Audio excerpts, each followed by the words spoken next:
भक्तगण, आज हम आपको एक कथा का श्रवण करा रही हूँ जो सुनने मात्र से आपके जीवन में सुख, संपत्ति और धन की वर्षा होगी। तो चलिए कथा को प्रारंभ करते हैं।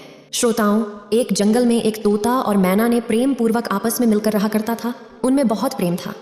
एक दिन किसी विवाद के कारण तोता और मैना के बीच झगड़ा हो गया। तोता ने कहा कि इस संसार में सबसे बड़ा पापी और विश्वासघाती स्त्री है। मैना ने जवाब दिया कि इस संसार में सबसे ज्यादा पापी और विश्वासघाती पुरुष होते हैं। जब वे दोनों आपस में लड़ते रहे और अपने विवाद का निदान के लिए वे भगवान शिव के पास गए और अपनी बात बताई। शिव जी ने तोते से कहा, तुम कैसे कह सकते हो कि संसार में स्त्री पुरुषों की अपेक्षा ज्यादा पापी और विश्वासघाती हैं? अगर आप यह कहानी सुन रहे हैं तो पूरा सुनिए। इस कथा को आधा अधूरा छोड़कर जाने की गलती मत करिएगा, क्योंकि इस पवित्र कथा को पूरा सुनने से मन चाहा फल की प्राप्ति होगी। इसलिए इस कथा को पूरा सुने। आप शिव भक्त हैं तो भोलेनाथ का अनादर ना करें। तोता बोला, प्रभु, मैं आपको एक कहानी को सुनाना चाहता हूँ जिससे हम सबको यह साबित होगा कि स्त्री पुरुषों की अपेक्षा ज्यादा पापी और विश्वासघाती होती है।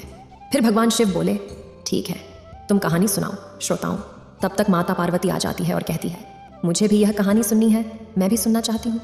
तब भगवान शिव कहते हैं, ठीक है, बैठो। फिर तोता भगवान शिव और माता पार्वती के सामने कहानी सुनाने लगता है। एक राज्य में अग्रसेन नाम का राजा राज्य करता था। उसके पास 4 बेटे थे जो सभी बहुत ही बहादुर और प्रतापी थे। लेकिन सबसे बड़ा बेटा, जिसका नाम चंद्रसेन था, वो न केवल प्रतापी बल्कि बहुत ही सुंदर भी था। उसकी पत्नी चंद्रप्रभा भी बहुत ही सुंदर और रूपवान थी। वह अपने आगे किसी दूसरी स्त्री को सुंदर नहीं मानती थी। एक दिन राजा अग्रसेन ने अपने बेटे चंद्रसेन को उसकी किसी बात पर नाराज होकर के राज्य से निकाल देने का आदेश दिया। राजा का यह आदेश सुनकर कि सभी इस बात से चिंतित हो गया। फिर चंद्रसेन अपने महल में गया और उदास हो गया। उधर चंद्रसेन को उदास देखकर उसकी पत्नी ने पूछा, प्राणनाथ, आप उदास क्यों हैं? आप इतना मुरझाया हुआ क्यों है? राजकुमार होकर भी आप इस तरह चिंतित क्यों हैं? तब चंद्रसेन सोचने लगा कि मैंने बहुत बुरा किया है और अपनी सारी बात अपनी पत्नी को बता दी। उसी समय उसकी पत्नी मूर्छित हो जाती है। फिर दासियों ने चंद्रप्रभा पर गुलाब का पानी का छिड़काव किया। तब जाकर वो होश में आ गई। अब होश में आकर चंद्रप्रभा ने अपने पति राजकुमार चंद्रसेन से कहा, आप मुझे दासी पर छोड़कर परदेश चले जाएंगे तो मैं आपके बिना कैसे जी पाऊंगी? मैं भी आपके साथ ही चलूंगी। तब राजकुमार चंद्रसेन कहता है, तुम मेरे साथ कैसे चल सकती हो? क्योंकि दूसरे राज्य में अनेक प्रकार के संकट होते हैं और तुम नर्म नाजुक महलों में रहने वाली, महलों के बिना यह कष्ट कैसे बर्दाश्त कर पाओगी? फिर तो राजकुमार चंद्रसेन की बात को सुनकर रानी चंद्रप्रभा कहती है, प्रीतम, जितने भी दुख दूसरे राज्य में आएंगे वो सब हमारे साथ होते हुए सूखी से भी अधिक सुखमय लगेंगे। महल के सुख बिना आपके जंगल के दुखों से भी अधिक डरावने लगेंगे। इसलिए मैं भी आपके साथ चलूंगी। अब तोता कहता है, प्रभु, रानी चंद्रप्रभा की आंखों में आंसू देखकर चंद्रसेन ने मन में सोचा कि वह मेरे बिना नहीं रह सकती, इसलिए मुझे इसको तरपते हुए छोड़कर चलना सही नहीं होगा। इन सभी बातों को सोचते हुए राजकुमार चंद्रसेन अपनी पत्नी चंद्रप्रभा से कहते हैं, तुम उदास नहीं होना, हम तुम्हें साथ लेकर जाएंगे। इस बात से चंद्रप्रभा खुश हो जाती है और अपने पति के साथ जाने की तैयारी करने लगती है। अगली सुबह वे राज्य से बाहर निकलकर एक जंगल में पहुंचते हैं। चलते चलते थक जाते हैं और फिर उन्होंने एक बरगद के वृक्ष के नीचे विश्राम करने का निर्णय लेते हैं। वे बहुत थके हुए थे। ठंडी हवा के झोंकों ने उन्हें नींद तुरंत आ गई। परंतु कुछ देर बाद वहीं पर एक सांप ने रानी को काट लिया। फिर तोता कहता है, हे प्रभु, आगे सुने। सांप के डसते ही रानी तड़पने लगी और चंद्रसेन की आंख खुल गई तो रानी को तड़पता हुआ देखकर और सांप को जाता हुआ देखकर चंद्रसेन बेचैन हो गए। फिर कुछ देर बाद रानी की मृत्यु हो गई। इस प्रकार मृतक रानी को देखकर चंद्रसेन ऊंचे स्वर में रुदन विलाप करने लगे। उसका रोना धोना सुनकर जंगल के जीव जंतु उसे खाने के लिए वहां आ गए। फिर चंद्रसेन ने मन में सोचा, अब जीवन संगिनी ही मर गई है तो मैं अब जीकर क्या करूंगा और इसी जंगल में अपने प्राण त्याग दूंगा। ऐसा मन में सोचता है। फिर वो रानी की लाश के पास से उठ जाता है और जंगल से लकड़ियां इकट्ठी करने लगता है और रोकर कहता हूं कि मैं भी रानी की चिता में जलकर मर जाऊंगा। बस उस समय स्वर्ग से एक देवदूत आता है और मुझे रोते हुए देखकर उसके मन में दया आती है। वह राजकुमार चंद्रसेन के पास जाता है और पूछता है, तुम क्यों रो रहे हो? आखिरकार तुम्हारा दुख क्या है? तो राजकुमार चंद्रसेन ने देवदूत से कहा, मेरे पास अपना दुख कहने की शक्ति नहीं है। मुझे चाहिए कि यह धरती फट जाए और मैं इसमें समा जाऊं। फिर देवदूत ने कहा, तुम मुझे अपना हाल बताओ, शायद मैं तुम्हारी मदद कर सकूं। फिर चंद्रसेन ने कहा, महाराज, मैं एक राजकुमार हूं और राजा अग्रसेन का बेटा हूं। मेरे पिता ने मुझे राज्य छोड़ने के लिए कहा था, इसलिए मेरी पत्नी और मैं इस जंगल में चलते चलते यहाँ आ गए। यहाँ आकर मेरी पत्नी को सर्प ने काट लिया है और उसकी मृत्यु हो गई और मैं लकड़ियाँ इकट्ठा कर रहा हूँ ताकि मैं अपनी पत्नी के साथ ही जलकर अपने आप को भी अग्नि के हवाले कर सकूं। तब तोता कहता है, हे प्रभु, आगे सुने। चंद्रसेन की बातों को सुनकर देवदूत कहते हैं, राजकुमार, तू बड़ा मूर्ख है। यह संसार है, यहाँ इंसानों का आना जाना लगा रहता है। इस शरीर को एक दिन सबको त्याग देना पड़ेगा, तू भी इसे जानता है। इस संसार में कोई भी किसी के साथ नहीं आता और ना ही किसी के साथ जाता है, फिर भी तुम मूर्खों की तरह यह बात कर रहे हो। अगर तू जीवित रहेगा तो बहुत सारी रानियां तुझे मिलेंगी, इसलिए मेरे कहने पर मरने का विचार छोड़ दो। इस मानव शरीर को प्राप्त करने के लिए देवता भी बेहद इच्छुक होते हैं, तो फिर इस शरीर को क्यों नष्ट करना चाहता है? इस प्रकार देवदूत के शब्दों को सुनकर चंद्रसेन कहता है, महाराज, आपने जो कुछ कहा है वह सत्य है, किंतु ऐसी पतिव्रता पत्नी मुझे किसी जन्म में भी नहीं मिलेगी, इसलिए मैं इसके साथ ही मरूंगा। फिर देवदूत चंद्रसेन के विचार सुनकर देवदूत ने जान लिया कि ये अपनी पत्नी के बिना नहीं रह सकता है। तब देवदूत ने चंद्रसेन से कहा, राजकुमार, तेरी पत्नी के जीवित करने के लिए केवल एक ही उपाय है। अब तू मेरी बात को ध्यान से सुनो। यदि तू इस उपाय को कर सकता है तो तेरी रानी जीवित हो सकती है। फिर चंद्रसेन ने कहा, महाराज, आप जो कुछ भी कहेंगे वह सब करने के लिए तैयार हूँ, केवल मेरी पत्नी को जीवित कर देना। तब देवदूत ने कहा, तुम्हारी रानी की आयु केवल 20 वर्ष थी, जिसने इसे बिता दिया। इसके बदले तेरी उम्र 70 वर्ष की है, जिसमें से 30 वर्ष बीत चुके हैं। तेरी जीवन काल में 40 वर्ष अब भी बाकी हैं, यानी तुझे 40 साल और जीने का अवसर है। यदि तू अपनी पत्नी को आधा अपने जीवन का समर्पण कर देता है तो तुम दोनों की आयु समान हो जाएगी। अगर तुम यह मान लो तो रानी जल्द ही ठीक हो जाएगी। इस तरह देवदूत की बात सुनकर राजकुमार चंद्रसेन ने कहा, मुझे मान्य है। फिर देवदूत ने चंद्रसेन के हाथ में पानी दिया और 20 वर्षों तक रानी के पैरों पर पानी डालने का संकल्प लिया।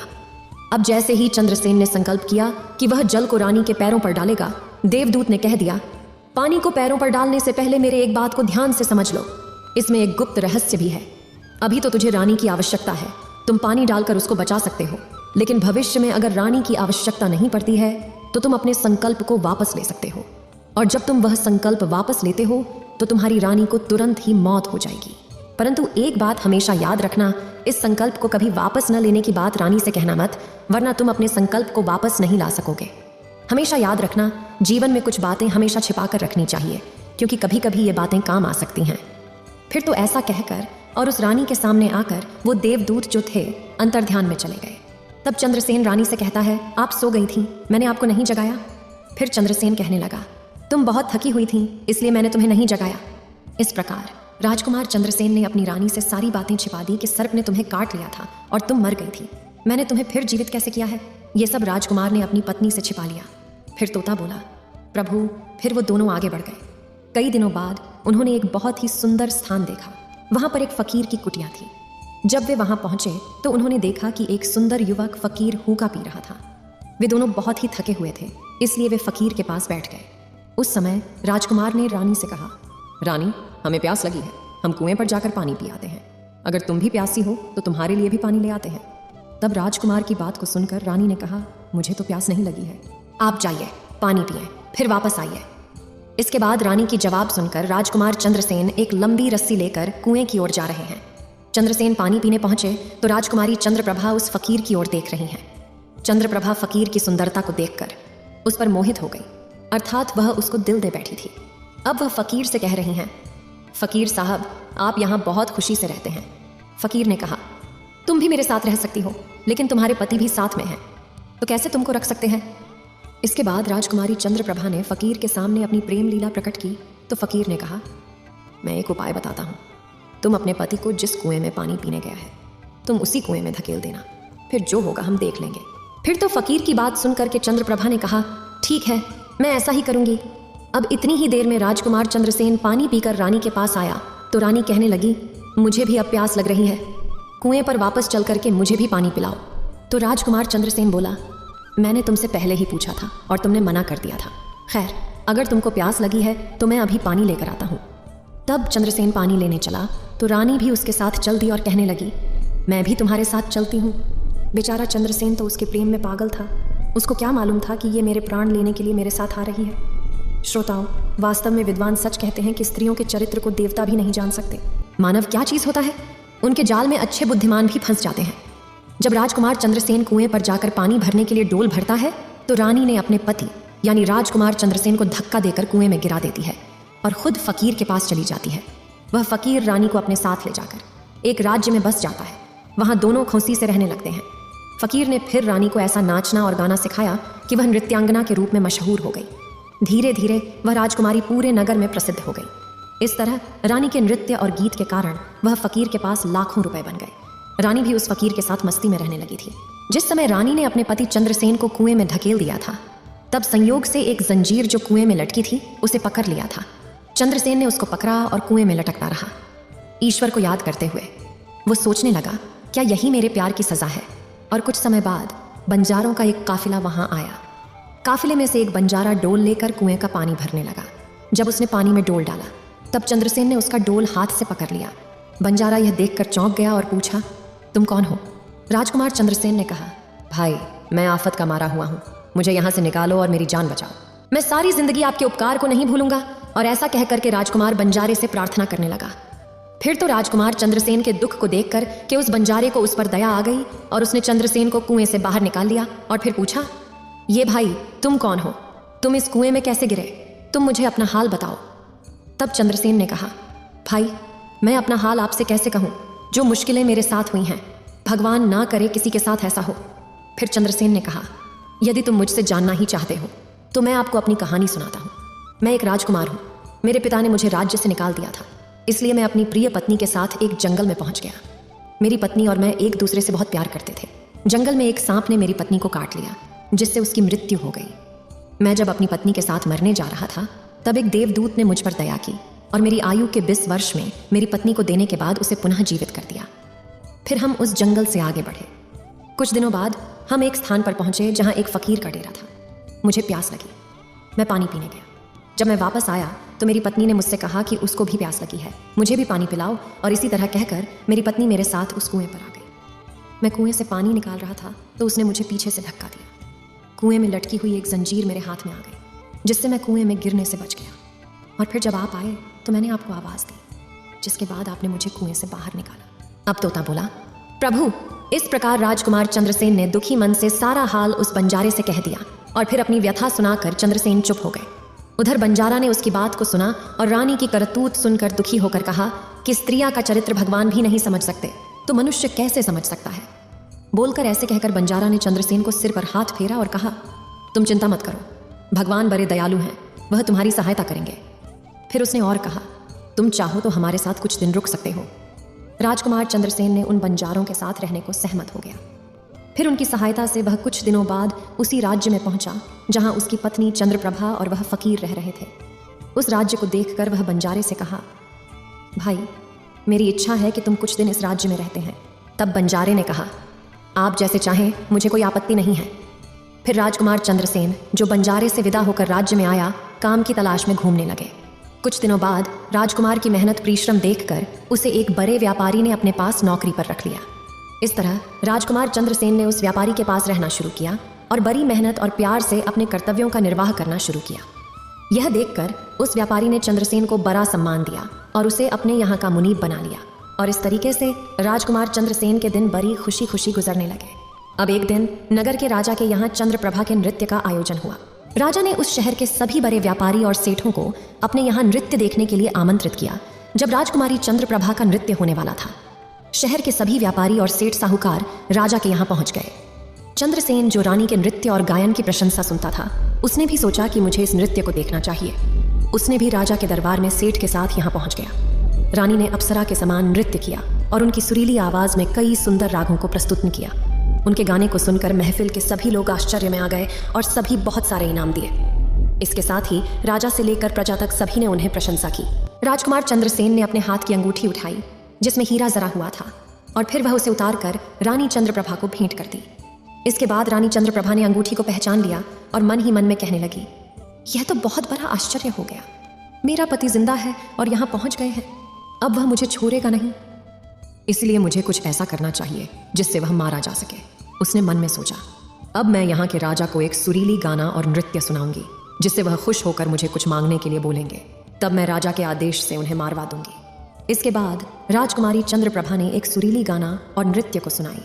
रानी की इस बसंत की बहार को सुनकर राजा खुश हुआ। वह चंद्रप्रभा को वो बोले, मैं तुम पर बहुत खुश हूँ, तुम मुझसे क्या मांगती हो? तब राजकुमारी ने कहा, अगर आप मुझसे प्रसन्न हैं तो सबसे पहले मुझे बच्चन दीजिए और फिर जो कुछ मैं मांगूंगी वह आप मुझे वही देंगे। फिर चंद्रप्रभा ने कहा, इस सभा में मेरे एक चोर है, कृपया उसे फांसी की सजा दें। राजा ने कहा, तुम उस चोर को मेरे सामने लाओ। रानी ने उसका हाथ पकड़ा और उसे राजा के सामने ले गई। राजा ने अपने सैनिकों को आदेश दिया कि उस चोर को जल्लादों के पास ले जाओ और उसे चोर को फांसी पर चढ़ा दो। इसी बीच चंद्रसेन का सेठ भी वहां पहुंचा। वो डरकर चंद्रसेन के पास गया और पूछा, तुमने क्या चुराया इस नर्तकी का जिसके कारण वह तुझे मारना चाहती है? चंद्रसेन ने अपने मालिक से कहा, मालिक, मैंने कुछ नहीं चुराया है। बस आप इस राजा को केवल यह बता दो कि वह मेरी 2 बातें सुन ले, इससे मेरी जान बच सकेगी। अब चंद्रसेन का मालिक इसे सुनकर अपने साथी व्यापारियों और साहूकारों के पास गया और सभी ने मिलकर मशवरा किया। उन्होंने कहा, मित्रों, या तो राजा न्याय करें या हम सभी इस शहर को छोड़कर कहीं और चले जाएंगे। और इस प्रकार सभी व्यापारी राजा के पास गए और कहने लगे, राजा साहब, हमारा मुनीब निर्दोषी है, उसे मार देने की आपका आदेश है। वह कह रहा है कि वह अपनी 2 बातें आपको कहना चाहता है। फिर भी आपको लगे कि उसने अपराध किया है तो उसे फांसी दे देंगे, लेकिन मेरे मरने से पहले राजा केवल मेरी 2 बातों को जरूर सुने। फिर राजा ने व्यापारियों की बात सुनकर कहा, ठीक है, मुनीब को बुलाओ।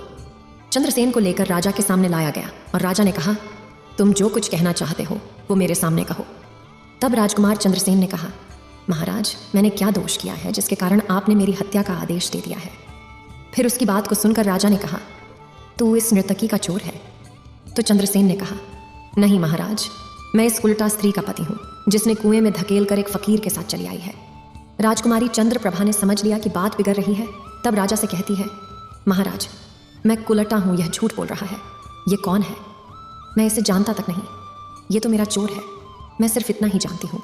फिर राजकुमार चंद्रसेन ने कहा, महाराज, ठीक है, अगर यह मेरी पत्नी नहीं है तो वो सब कुछ जो मैंने रास्ते में छोड़ा था वह मेरी अमानत के रूप में वापस कर दें। फिर चंद्रसेन रानी की ओर देखे। राजकुमार ने अपनी अमानत को लौटाने की बात की तो राजकुमारी चंद्रप्रभा ने इसे स्वीकार कर लिया। तब चंद्रसेन ने कहा, अच्छा, अब तुम अपने हाथों में पानी लो, हमारा न्याय इसी सभा में होगा। पानी लेकर वह जमीन पर रखा और कहा, वह वस्तु जो मेरे पास रास्ते में दी गई थी मैं अब वापस कर रहा हूँ। रानी ने भी पानी लिया और कहा, जो वस्तु इसने मुझे रास्ते में दी थी मैं अब वापस कर रही हूँ। जैसे ही वह अपने हाथों का पानी छोड़ा, रानी के प्राण छूट गए। यह दृश्य देखकर वहां के लोग हैरान रह गए। तो राजा ने यह देख चिंतित होकर चंद्रसेन से कहा, यह क्या हो गया, बताओ मुझे सच्चाई। तब राजकुमार चंद्रसेन ने अपनी कहानी शुरू की, अपने जीवन की सब घटनाओं को खुलकर बताते हुए उसके देश निकाले जाने से लेकर अब तक के सभी घटनाओं को सुनाया। राजा ने सब कुछ सुनकर चंद्रसेन को अपने गले लगा लिया और अपनी बेटी की शादी चंद्रसेन के साथ कर दी। तोता ने कहा, प्रभु, मैंने इस कहानी को सुना है। मैं भी स्त्रियों से घृणा करता हूँ और मैं यह कह सकता हूँ कि इस संसार में स्त्रियां पुरुषों से अधिक पापी और विश्वासघाती होती हैं। अब श्रोताओं, एक बार तोते ने भगवान शिव और पार्वती को एक कहानी से यह बताया कि स्त्री पुरुषों की तुलना में अधिक पापी और विश्वासघाती होती हैं। तो सभी ने इसे सुनकर हैरानी में डाल दिया। पार्वती ने कहा, प्रभु, मुझे लगता है कि तोते सच कह रहा है। स्त्री तो सभी में से केवल 1-2 ही बिना नैतिक मूल्यों और ईमानदारी के हो सकती है, परंतु पुरुषों में भी ऐसे कुछ हैं जो पापी और विश्वासघाती हो सकते हैं। फिर भगवान शिव ने पूछा, ठीक है, तो मैना तुम कैसे सिद्ध करोगी यह बात? मैं भी एक कहानी सुनाती हूँ जिससे स्पष्ट होगा कि स्त्री की तुलना में पुरुष अधिक पापी और विश्वासघाती होते हैं। फिर माता पार्वती कहना शुरू किया, प्रभु, एक गांव में एक परिवार रहता था जो बहुत ही धनवान था और उस धनवान यानी सेठ का बेटा एक अद्भुत प्रकार का व्यक्ति था। सेठ का बेटा इतना जुआरी था कि सेठ उसके बारे में सोचते सोचते परेशान रहता था। एक दिन उनका बेटा जुआ खेल रहा था। उसी दिन उसके पिता का निधन हो गया। फिर भी वह जुआ खेलना बंद नहीं किया, लेकिन पिता की मृत्यु के बाद वह खुल के जुआ खेलने लगा और सब कुछ हार गया। फिर वह अपने गांव से दूर चला गया और एक सेठ के घर पहुंचा और सेठ से बोला, मुझे बहुत तेज प्यास लगी है, मुझे एक ग्लास पानी मिलेगा? तो सेठ ने उस युवा से पूछा कि तुम कौन हो, क्या करते हो और कहां से आए हो? जिसके उत्तर में उस युवा ने कहा, मैं एक व्यापारी हूं और यहां से जा रहा था तो सोचा कि पानी पीकर चला जाऊं। तब सेठ ने पूछा कि तुम कौन व्यापार करते हो? तब युवा कहता है, व्यापार करते समय मेरे सामान समुद्र में गिर गया, इसलिए यदि आप मेरी कुछ मदद कर दें तो अच्छा होगा। फिर सेठ ने लड़के की बात सुनी और फिर उसकी बातों के जाल में फंस गया और कहने लगे कि बेटा, तुम तो ठीक हो और कुछ कमा भी लेते हो, तो क्या मेरी बेटी से शादी करोगे? अब तो ये बात सुनकर युवा खुश हो जाता है और शादी के लिए हाँ कह देता है, जिसके बाद दोनों का विवाह हो जाता है। प्रभु, इस प्रकार सेठ अपनी बेटी को धन के साथ विदा कर देते हैं। उधर युवा लड़का को तो बस केवल धन के लिए विवाह करना था तो उसने वो भी कर लिया। अब विवाह के बाद जब युवा सेठ की लड़की को साथ लेकर जा रहे थे तो एक जंगल आ गया। वहां पर युवा लड़का अपनी पत्नी से बोला, देखो, हम अभी जंगल में हैं, यहाँ कोई चोर हमारे गहनों को चुरा सकता है, इसलिए आप अपने सभी गहनों को मुझे दे दें ताकि हम सुरक्षित रह सकें। युवा की पत्नी ने अपने पति पर भरोसा किया और अपने सभी गहनों को उन्हें सौंप दिया। और क्यों ना करें, क्योंकि वह उनके पति थे। उसके बाद युवा ने अपनी पत्नी के गहनों को एक पारदर्शी बंधने में बांध लिया और फिर वे जंगल में आराम से ठहरे।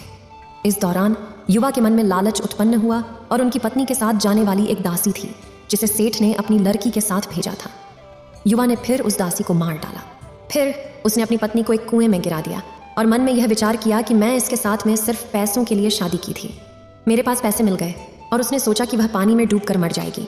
इस तरह सोचकर वह युवा वहां से चला गया। लेकिन उसकी पत्नी नहीं मरी और वह कुएं से बाहर निकलने के लिए आवाज देती रही। कुएं के पास से एक आदमी गुजर रहा था और जब उसने किसी महिला की आवाज सुनी तो वह उस महिला को कुएं से बाहर निकाल लिया। फिर कुएं से बाहर निकलने के बाद महिला ने अपनी सारी जानकारी उस व्यक्ति को दी और उस व्यक्ति ने महिला को उसके पिता के घर पहुंचा दिया। अब जब महिला पिता के घर पहुंची तो उसके पिता ने पूछा, तुम्हारे साथ क्या हुआ? महिला ने कहा, पिताजी, जंगल में कुछ चोरों ने हम पर हमला किया था और दासी को मार दिया, मुझे कुएं में धकेल दिया और पति के बारे में कुछ पता नहीं है। बेटी की बातें सुनकर सेठ जी ने कहा, कोई बात नहीं, भगवान सब ठीक करेंगे। अब मैं यह कहती हूँ कि प्रभु इस दुनिया में स्त्री और पुरुष दोनों ही विश्वासघाती और पापी हो सकते हैं। अब आपके हाथ में न्याय का फैसला है। मैंने भी आपको एक कहानी सुनाई है और तोते ने भी एक कहानी सुनाई है। अब आप ही न्याय करें। उसने अपनी पत्नी को मारा और सारा सामान लेकर के चला गया। अब तोता और मैना की कहानी सुनकर भगवान शिव बोले, ठीक है तोता और मैना, मैंने तुम्हारी कहानी को ध्यान से सुना है, अब मैं तुम्हारा न्याय करता हूँ। सच में इस संसार में स्त्री और पुरुष के बीच ज्यादा पापी या विश्वासघाती कौन होता है, ये मेरे लिए स्पष्ट है। शिव जवाब देते हैं, बिना किसी शंका के, यह सत्य है कि इंसान की सोच उसके इस स्तर से नीचे जा सकती है और वहीं पापी और विश्वासघाती होता है। चाहे वह स्त्री हो या पुरुष, इंसान को किसी भी प्रकार के पाप करने से पहले यह सोचना चाहिए कि क्या वह सही है या नहीं। पापी और विश्वासघाती होने की कोई जाति नहीं होती, वह इंसान की सोच और कृतियों का परिणाम होता है। श्रोताओं, वास्तव में इंसान की सोच उसके स्तर से नीचे जा सकती है और यही पापी और विश्वासघाती बना देता है। इस वीडियो को बोलते समय कोई त्रुटि हो तो मैं क्षमा चाहती हूँ। उम्मीद है आप सभी को यह वीडियो अच्छी लगी होगी। अगर आप शिव के सच्चे भक्त हैं तो चैनल को सब्सक्राइब और वीडियो को लाइक करके कमेंट में हर हर महादेव लिख दीजिए।